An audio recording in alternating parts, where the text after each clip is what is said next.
The third type of blood cells are the thrombocytes, also called blood platelets. They are also called megakaryocytes. They are not actually cells. They are broken pieces of bone marrow.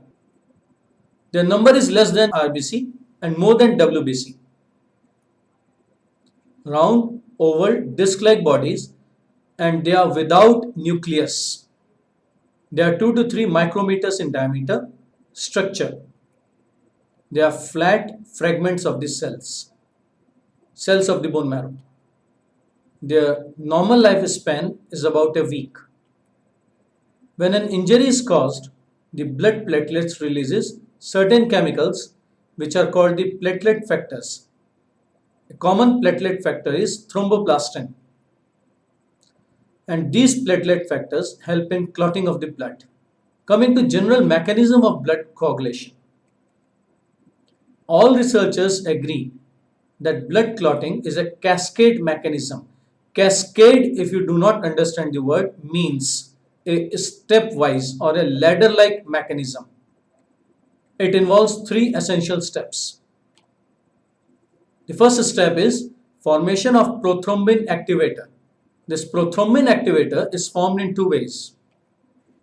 A tissue is injured, and this injured tissue releases tissue thromboplastin. This thromboplastin is a combination of lipoproteins and phospholipid. This tissue thromboplastin converts an inactive factor 10 into an active factor 10. For this activation, factor 7 as well as calcium is required.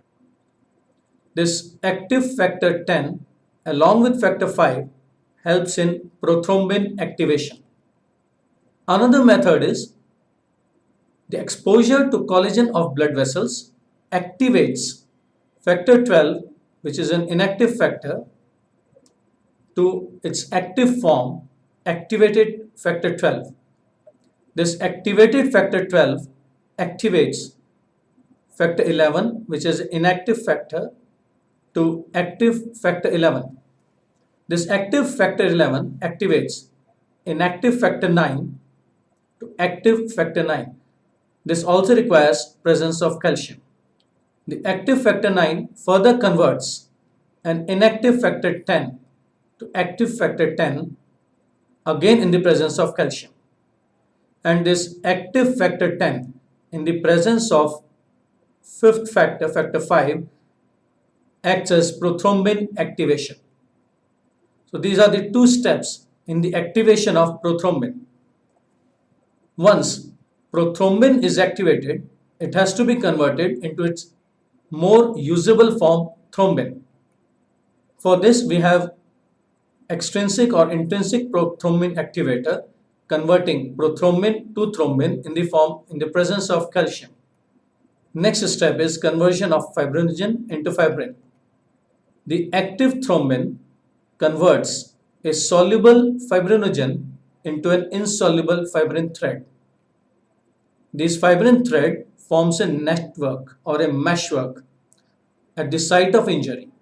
This meshwork traps blood cells and platelets to form a clot. So the process is called blood clotting. And within a few minutes, which ranges from 2 to 4 minutes, the clot begins to contract and a pale fluid called serum is discharged. This is called clot retraction. We have certain chemicals which act as anticoagulants, or those chemicals which prevents clotting of blood. The major anticoagulant present in our body is heparin. Another anticoagulant which is present in leech is hirudin. Warfarin, sodium oxalates, sodium citrate, EDTA are other chemicals which prevents blood clotting. Of course, bringing down blood to freezing temperature also prevents clotting of blood, which is called chilling of the blood. That is why blood is kept in blood banks at a very low temperature inside the refrigerator. We'll discuss heparin, which is the major anticoagulant present in our blood. Heparin as the name suggests, contains hepar in its name, and hepar means liver. Therefore, heparin is synthesized by connective tissue and liver. It is a heteropolysaccharide, that is, it is a carbohydrate in nature. It increases the effectivity of antithrombin 3, which inactivates the thrombin to prevent conversion of fibrinogen into fibrin. The second anticoagulant is hirudin. It is not present in human body. It is present in saliva of leech. It is mixed with blood during its storage in its crop. The third is warfarin. It is an anticoagulant of plant origin, which when given to a patient lowers the formation of prothrombin and factors 7, 9 and 10 from liver cells by lowering the activity of vitamin K, sodium oxalates, sodium citrates, and EDTA.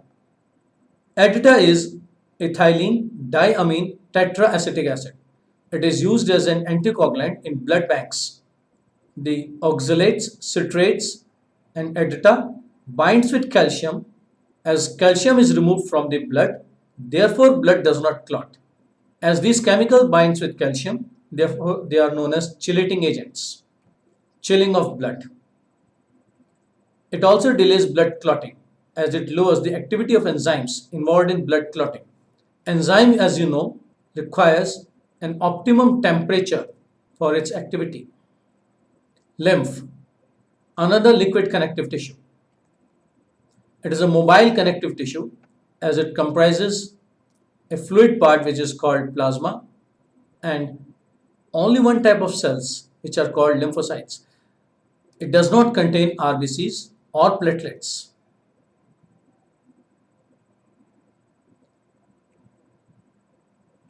Coming to first part, plasma.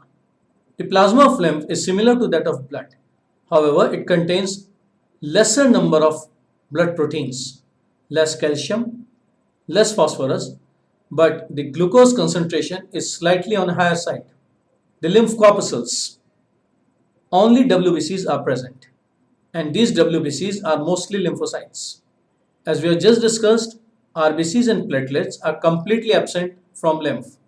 Functions of lymph: it acts as a middleman and it transports food material, hormones to the body cells and brings metabolic waste from the body cells to blood and then finally pours these substances into the blood venous system.